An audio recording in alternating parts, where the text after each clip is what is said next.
afternoon. My name's Brad Osborne, and I've been a part of Actors Theater of Indiana since 2018 with my wife, Meg Osborne, the marketing and development director. And you have joined us at lunch break at ATI, and our special guest today is Julie Lynn Barber. Julie is the director of the Who Done It, the musical, which is being released as a grand opening this Friday night.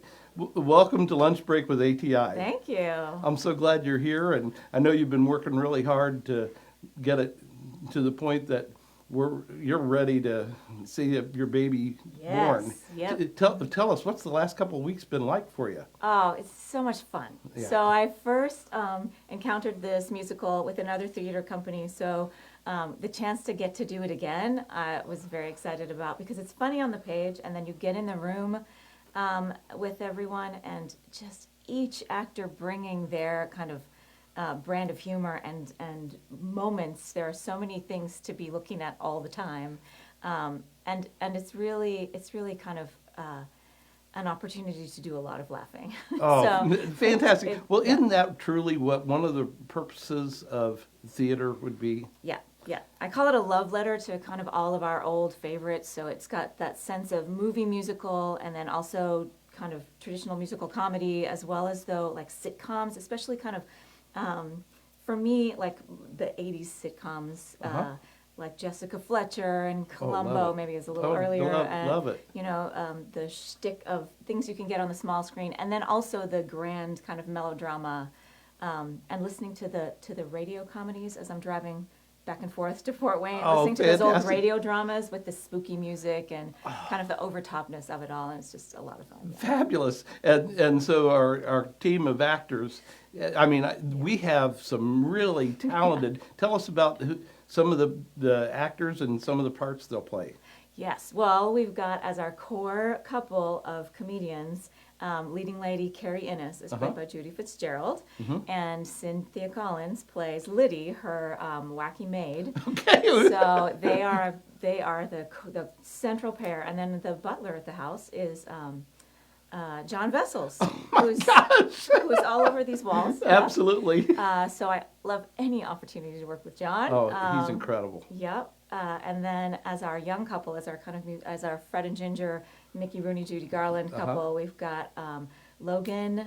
Oh, I just lost Logan's last name because I'm looking at you. Oh. Logan and Jacob, who I met at Nettle Creek in different projects. Oh, great. Jacob Butler, and I'm so sorry, Logan. I love you, and I just forgot her name. But it's really great to get to work with them, get them on stage and Fantastic. See. Yeah. Well, I'm truly excited about this. You know, one time we had a staff meeting, and I think Darren made the comment of, well, think of it kind of a mystery, an Agatha Christie type or something, which I want to come back to that, with featuring Lucy and Ethel. Now, I know that people of my generation know definitely who Lucy and Ethel are, and perhaps, you know, there's some TV shows that came from the 80s and 90s that the younger people would relate to that comedy. Can you think of a comedy group from the 80s and 90s that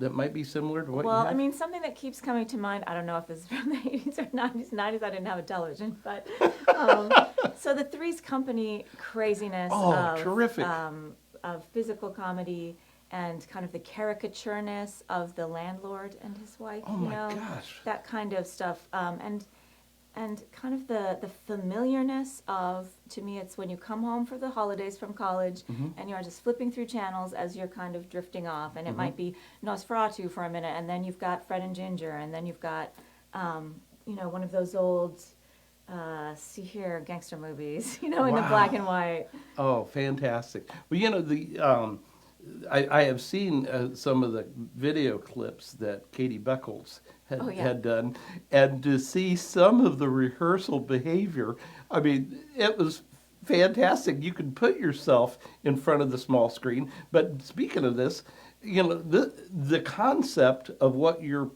directing actually started years and years ago with a well-known playwright. now long before Ed Dixon. Yes. So Ed Dixon brought us to the point of whodunit as we know it today. But take us back to the history of this. Sure. It's based on a novel by Mary Roberts Reinhardt called The Circular Staircase. And she was very famous in her day. Again, don't quote me on dates, but I think about like the turn of the century, 1906 maybe, was when this novel came out. And then it was, and she had all kinds of novels, very well respected, very well known, called America's Agatha Christie at the time. So she was writing serious dramas, and the If I Had Only Known kind of genre, often with a female protagonist. And from that novel she wrote a play called The Bat. So yes, that's my bat earrings. And then there was a movie made, so that was maybe in 1920, and then after that was a movie made of The Bat. And a little tidbit of trivia, if you watch the movie of The Bat, which is, I'm sure it's black and white, but there is an image projected over the fireplace of this bat insignia that looks a lot like the bat signal. Oh my gosh! And so again, the essence of familiar themes gets worked and reworked again. Yeah. So fantastic. I think that's the 6th time I've said the word fantastic. I'm sorry. This is not my usual position, but I'm glad to be here today. Great, I too. I'm glad you're here. Okay. Now, coming back to you as a director. Now, you have quite a history of all kinds of arts. Whether you went to study, but give our audience a little bit about where you've come from and some of the projects you've taken on. Well, I came from Canada, where I was mostly a very quiet ballerina. Really? And then I got pulled into musical theater because they always needed dancers. And then while you were dancing, you also had to sing. I was like, okay, I'll sing. So my high school friends expected I would go off and dance ballet and become a doctor, sports medicine.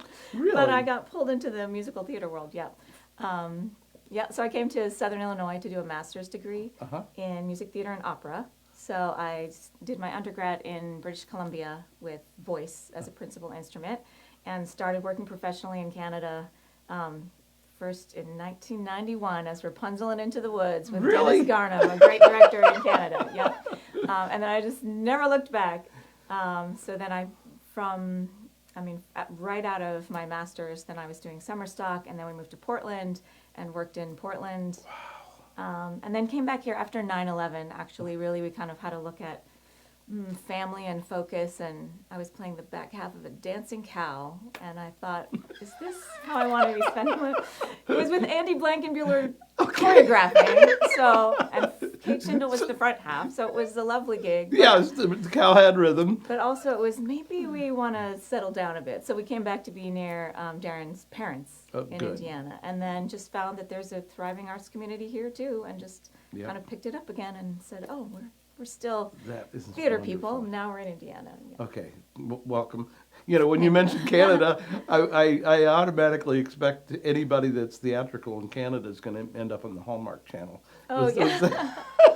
Not yet. Not yet. Okay. All right. As we're coming here for Friday, and again, it's we call it grand opening. Sure. Opening night.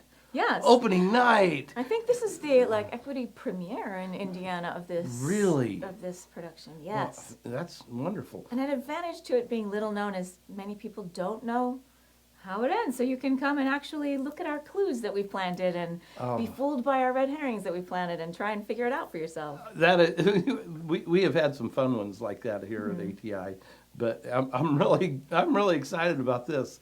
Now the opening night, we have a VIP party.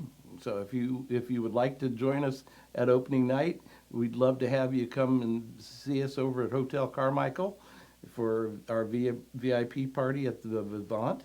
So that would be fun to host you to. That's only the opening night, so it's an incentive to see you on Friday night. Tickets are going fast. Yeah, really, Yeah, they there are have. not many left for In Friday fact, night. one of the things as the marketing side, we're pretty excited that the numbers are greater going into the show than they were for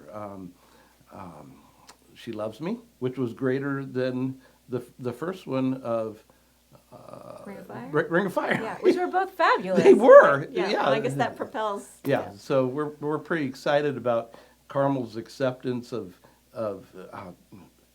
professional theater and the things that we're going to be doing down the road. Are you going to be a part? Do you know if you're going to be a part of other future productions? Got my fingers crossed. I'm going Okay. to be at auditions. Okay. In February. Yeah, we've got some really great things coming down the pike. Yes. Yeah, fantastic. What about the coming back to the artistic talent that is at rehearsal, and are they at rehearsal right now? Almost 1:00. We're back in tech Okay, okay, so that till late into the evening. So this is the long day. Yeah. yeah. I would imagine the life of a true professional actor is not peaches and cream. You know, what's their typical life like? It's it's long hours, Yeah. basically, and so which is why we say you gotta love it, because you're doing it for love, and money is nice too. Money is always nice. Yeah, right. But and it's also a lot of, all of a sudden it's your sole focus for kind of to get it to opening night, and then often while actors are performing in the evening in one show, they're rehearsing in the daytime for whatever's coming next. Oh my gosh. And always part of the work is looking for those next jobs. Yeah, so it is a Oh my full gosh. time and a half. Well, But when it's your hobby and your friends, I was looking around seeing all, people I love and know on these walls, and you get together to do a new show, and it's people you've worked with before, people who know people you've worked with before, so it really is like spending time with friends and family while you're doing your job. that is so cool. Well, I want to give a shout out to my son Scott Osborne and Cynthia Collins, who's not my daughter, but we'll take her anyway. They did this work Yeah, it's of great. the studio here, and yet as you would describe, so many friends that have shared their hearts with us. It's really pretty incredible. What about the old? The show, I think, takes place the setting is in Connecticut in 1931. Yep. Okay. Now, how do you feel about the fact that, you're looking at something in an era that none of us alive ever experienced, and we try to make it significant for us here in 2025? I mean, how does that work? Yeah, I think it's the those threads that come through, like the comedy, where we maybe don't know why we think something is funny. I'm not sure how to explain it, but it's just kind of basic human nature. So maybe there was different slang in 1931, but we know what's funny, Okay. and we know kind of a bumbling character. So there's archetypes of who these people are that runs through any kind of play, I think. And also, we're not trying to be exactly true to 1931. So we're looking back at it through this lens of what does a contemporary audience find amusing, because it may be really different than a 1931 audience, Yes. which you kind of have to do. We were talking about cabaret before Yeah. this started, and looking at how do we make it fun for today's audience while honoring where these characters are coming from. And if I understand correctly, that's really the director's role to take and give it new personality. Is that right? Yes, and Ed wrote it in the modern age, so he helped. I mean, Okay. the playwright kind of gave us this a lot of this shtick that we would understand today that might even be anachronistic to Mary Roberts Reinhardt in her writing of the story, and her doing it with the seriousness, which today, just going deeply into, if you watch some of those serious older movies, right, we can find them comical in how dramatically they're being portrayed. Yeah. So really digging into the fun of the over the top dramatic Mm-hmm. scope has been Wow. yeah a fun of putting this together. What about Mary Roberts Reinhardt? You know, I know she was an author. Did any of her other works become plays or eventually movies or anything? Are you aware of anything like that? I know she had a great catalog of novels and short stories. She also Okay. wrote for the Saturday Evening Post. She was a Oh. war correspondent. Oh my gosh. Yeah, so she was quite an interesting person, and she wrote an autobiography, if anyone wants to read my story, Really? which came out in the 1930s and then was adapted or revised in the 40s.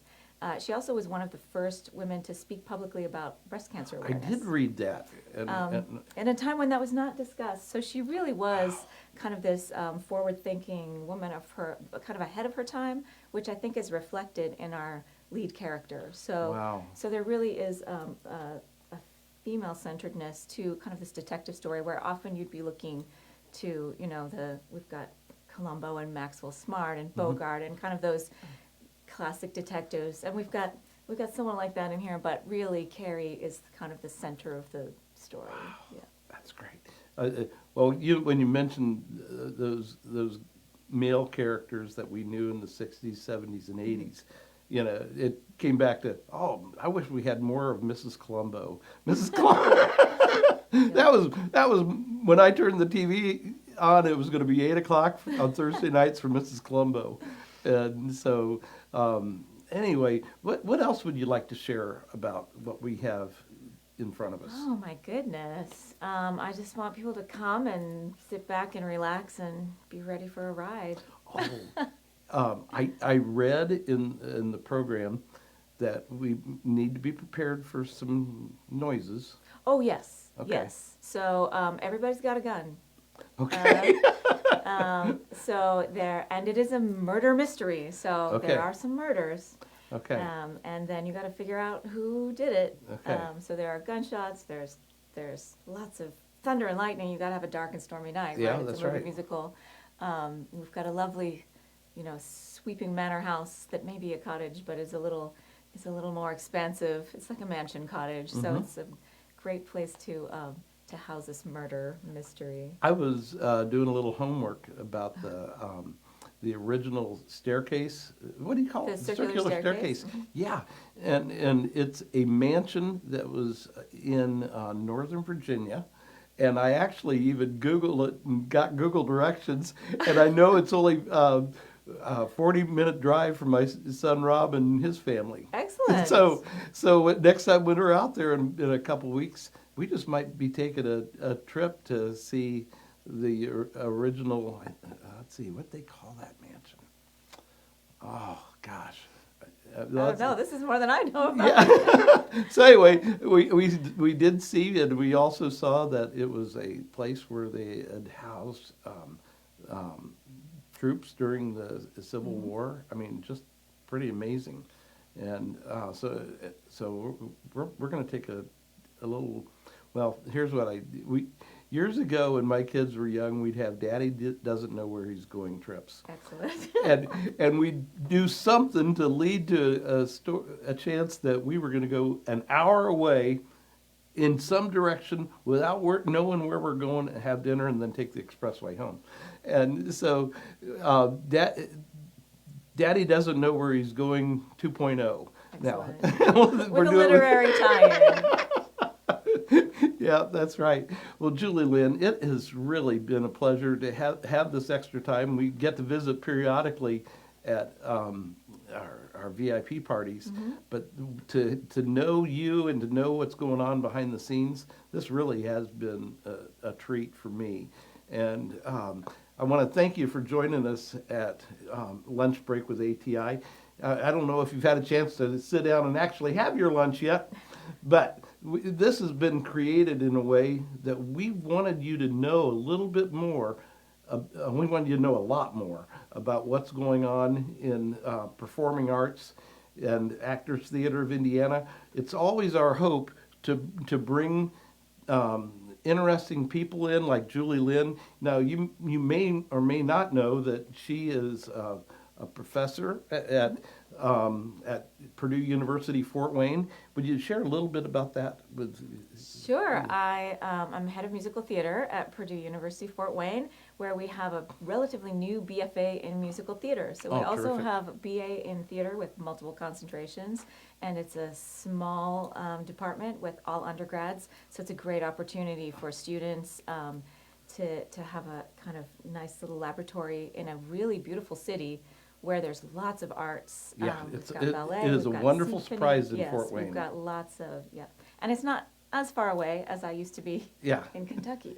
So it's not a real far away drive to Carmel. Oh gosh, this is great. Well, anyway, I was wrapping up, but I am so excited to have you here and have you bring so many talents to this production, and I hope to see you opening night.